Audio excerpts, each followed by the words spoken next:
बॉलीवुड में कहा जाता था जिसने किंगफिशर कैलेंडर में काम कर लिया उसका करियर बनने से कोई नहीं रोक सकता। विजय माल्या की आलीशान बॉलीवुड पार्टी सिर्फ इंडिया की ही नहीं लंदन की भी हेडलाइंस बनती थी। विजय माल्या को 6,203 करोड़ का टोटल लोन अमाउंट देते हैं और यहीं से विजय माल्या घपलेबाजी स्टार्ट कर देता है। 2015 तक यही अमाउंट इंटरेस्ट के साथ 9,000 करोड़ से भी ज्यादा जा चुका था। एयरपोर्ट पर ना कोई अरेस्ट वारंट था, ना कोई रोक टोक थी। विजय माल्या ने आराम से अपनी बिजनेस क्लास की सीट बुक कराई और वो आराम से यूके उड़ गया। उसने तो एक पेड पॉडकास्ट में आकर बोल दिया कि मैं चोर नहीं हूं, लेकिन किंगफिशर के वो 1500 प्लस एम्प्लॉयज आज भी अनपेड है, उनकी सैलरी आज तक नहीं पहुंची है।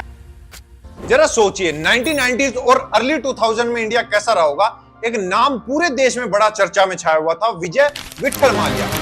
Vijay Mallya, welcome अबॉर्ड Kingfisher airlines. जिसका जन्म हुआ 18 दिसंबर 1955 कोलकाता में। बाप का नाम विट्ठल माल्या, यूबी ग्रुप के चेयरमैन। विजय माल्या 28 की एज में ही अपने बाप के बड़े से बिजनेस के एक लौते किंग बन चुके थे। साल रहा होगा 1983। विजय ने खुद को बड़े ही कम टाइम में एक ब्रांड बना लिया था जिसकी एक टैगलाइन भी होती थी जिसको वो अक्सर यूज किया करता था, king of good times. Early 90s में यूवी ग्रुप मार्केट में काफी सारे न्यू ब्रांड्स लॉन्च करता है जिसमें शामिल थे किंगफिशर बियर, मैकडॉवेल्स नंबर 1 और ऐसे ही कुछ और नए नए ब्रांड। इन सभी बड़े ब्रांड्स ने मार्केट के कंपटीशन को बिल्कुल एक तरफा कर दिया था। विजय माल्या को सिर्फ सक्सेस मिल रही थी। फिर समय आता है 2005 का, जब किंगफिशर एयरलाइन का लॉन्च किया जाता है। ये इंडिया की पहली लग्जरी एयरलाइन थी जिसकी हॉस्पिटैलिटी इतनी शानदार थी, जहां सुंदर एयर होस्टेस डिजाइनर साड़ी के साथ आपको free food, free TV screen और एयरपोर्ट लाउंज जैसी सुविधाएं दे रही थी। किंगफिशर एयरलाइन की फर्स्ट फ्लाइट 9 मई 2005 को मुंबई से दिल्ली के लिए रवाना हुई थी। ये जो 9 तारीख है इसको बड़े ही सोच समझ के रखा गया था। किंगफिशर एयरलाइन 6 साल में 66 न्यू एयरक्राफ्ट और 80 प्लस डेस्टिनेशन को कवर कर चुकी थी, जिसकी एम्प्लॉय स्ट्रेंथ थी 4,800 प्लस हो चुकी थी। किंगफिशर एयरलाइन की ग्रैंड सक्सेस के बाद विजय माल्या लॉन्च करता है किंगफिशर कैलेंडर। किंगफिशर कैलेंडर में फीचर होने के लिए बॉलीवुड की टॉप एक्ट्रेस जैसे दीपिका पादुकोण, कटरीना कैफ, ईशा गुप्ता, ये सभी लाइन में खड़ी रहती थी सिर्फ अपना एक फोटो फीचर करवाने के लिए, क्योंकि बॉलीवुड में कहा जाता था जिसने किंगफिशर कैलेंडर में काम कर लिया उसका करियर बनने से कोई नहीं रोक सकता। फिर साल आता है 2008। विजय माल्या का बुरा टाइम इसी साल से स्टार्ट होता है। विजय माल्या की आलीशान बॉलीवुड पार्टी सिर्फ इंडिया की ही नहीं लंदन की भी हेडलाइंस बनती थी। 2008 के इकोनॉमिक क्राइसिस ने पूरी एविएशन इंडस्ट्री को हिला के रख दिया था। इस समय पूरी दुनिया में फ्यूल प्राइसेस आसमान छू रहे थे। $140 पर बैरल का प्राइस हो चुका था। इसी साल किंगफिशर एयरलाइन ने अपना पहला लॉस देखा, जिसका क्वार्टरली ही लॉस 500 करोड़ से भी ज्यादा जा चुका था। फिर समय आता है जनवरी 2012। किंगफिशर एयरलाइन जिसकी स्ट्रेंथ लगभग 4,700 एम्प्लॉयज की थी, उसको एनपीए डिक्लेयर कर दिया गया था, नॉन प्रॉफिटेबल एसेट।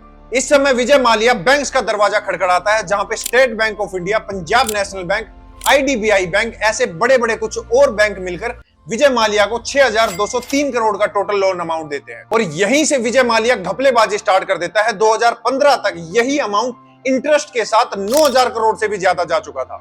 2012 में जब कंपनी बंद होने के कगार पर खड़ी थी, उस समय कंपनी के एम्प्लॉयज की स्ट्रेंथ 4,700 लोगों की थी, जिसमें से 1,500 प्लस लोगों की सैलरी 7 महीने से भी ज्यादा से नहीं दी गई थी। लोगों के अकाउंट से पीएफ और टैक्स काटा जा रहा था, लेकिन उनके अकाउंट में सैलरीज नहीं डाली जा रही थी।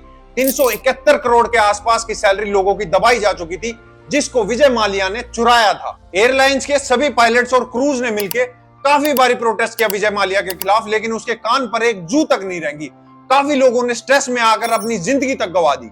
जब इतना सब कुछ हो रहा था तो एसबीआई के चेयरमैन पार्थिव चौधरी ने एक स्टेटमेंट दिया कि इंडियन बैंकिंग हिस्ट्री का सबसे बड़ा लोन डिफॉल्ट है। आरबीआई गवर्नर डी सुब्राव का स्टेटमेंट था, it's a lesson for Indian leading system. इतना सब करने के बाद भी विजय माल्या की लाइफ पर रत्ती सा भी फर्क नहीं पड़ा, वो तब भी किंग साइज लाइफ जी रहा था। 2014 में आईपीएल टीम खरीदी जाती है 28.7 करोड़ में रॉयल चैलेंज बेंगलुरु, जिसमें से युवराज सिंह पर ही 14 करोड़ उड़ा दिए जाते हैं। टीम को खरीदने के बाद विजय माल्या प्लेयर्स को महंगी महंगी योट्स और प्राइवेट जेट्स में लंदन और गोवा में महंगी महंगी पार्टियां एंजॉय करवाता है। बॉलीवुड की एक्ट्रेस ओपनली स्टेटमेंट देती थी कि किंगफिशर कैलेंडर में आना स्टार्टअप का फर्स्ट स्टेप है। इस समय किंगफिशर कैलेंडर पर भी काफी सवाल उठ रहे थे, जब 2003 से लेकर 2014 तक सिर्फ दीपिका पादुकोण ही उस पर राज करती रही। बैंगलोर में व्हाइट हाउस का रेप्लिका मेंशन बनवाया जाता है 40,000 स्क्वायर फीट में 90 करोड़ की वैल्यूएशन के साथ, लेकिन अभी माल्या की इंडिया की जितनी भी प्रॉपर्टीज हैं वो सभी सीज की जा चुकी हैं। 2005 में विजय माल्या की नेटवर्थ लगभग 750 मिलियन यूएस डॉलर थी, जो कि 2022 में इंडिपेंडेंटली $1.2 बिलियन पहुंच चुकी थी यूके में। विजय माल्या ओपनली कहते हैं अगर इंडिया में बिजनेस करना है तो 29 चीफ मिनिस्टर्स को खुश रखना पड़ेगा। ब्यूरोक्रेट्स और पॉलिटिशियंस के बिना कोई भी काम पॉसिबल नहीं इंडिया में। बिलियनियर हर्ष गोयनका विजय माल्या को ओपनली पॉलिटिकल पंचिंग बैग कहते हैं। सीबीआई ऑफिसर एके शर्मा पर भी सवाल उठाए गए।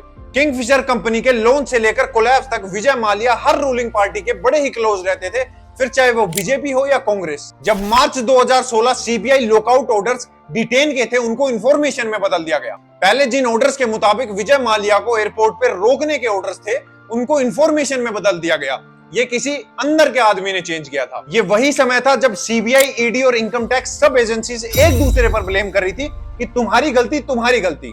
2 मार्च 2016 विजय माल्या ऑफिशियली इंडिया छोड़कर यूके भाग चुका था और पूरे इंडियन सिस्टम के माथे के ऊपर बेवकूफ लिख के जा चुका था। उसके इंडिया से निकलने से पहले पूरे सिस्टम को, पुलिस, पॉलिटिशियन, बैंक्स, हर किसी को पता लग चुका था कि विजय माल्या ने स्कैम किया है, चोरी की है और वो निकलने वाला है। लेकिन फिर भी उस दिन एयरपोर्ट पर ना कोई अरेस्ट वारंट था, ना कोई रोक टोक थी। विजय माल्या ने आराम से अपनी बिजनेस क्लास की सीट बुक कराई और वो आराम से यूके उड़ गया। इंटरपोल रेड कॉर्नर नोटिस 2016 में जारी हुआ, लेकिन सिस्टम के लूप होल्स के कारण उसको डायरेक्ट अरेस्ट नहीं कर पाई।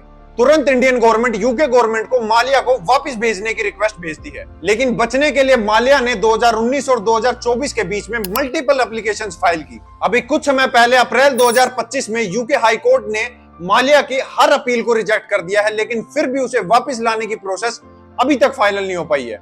आज विजय माल्या लंदन में ऐशो आराम से अपनी जिंदगी काट रहा है, एक लग्जरी फ्लैट में। अभी भी इंडियन गवर्नमेंट उसको वापस लाने की हर मुमकिन कोशिश कर रही है। वैसे तो रिकॉर्ड के मुताबिक गवर्नमेंट्स और बैंक्स ने मिलकर माल्या से 10,815 करोड़ के लगभग रिकवर कर लिया है उसकी प्रॉपर्टी और बाकी चीजें बेचकर, लेकिन अभी भी 6,000 करोड़ के आसपास का अमाउंट पेंडिंग है। उसने तो एक पेड पॉडकास्ट में आकर बोल दिया कि मैं चोर नहीं हूं, लेकिन किंगफिशर के वो 1500 प्लस एम्प्लॉइज आज भी अनपेड है। उनकी सैलरी आज तक नहीं पहुंची है। उन फैमिलीज के बारे में कोई बात नहीं कर रहा जिन्होंने अपने घर के बेटे और बहू खोए हैं, जिन्होंने स्ट्रेस के मारे अपनी जान दे दी। मैं चाहता हूं आज हम मिलकर उन सभी के बारे में बात करें। जय हिंद।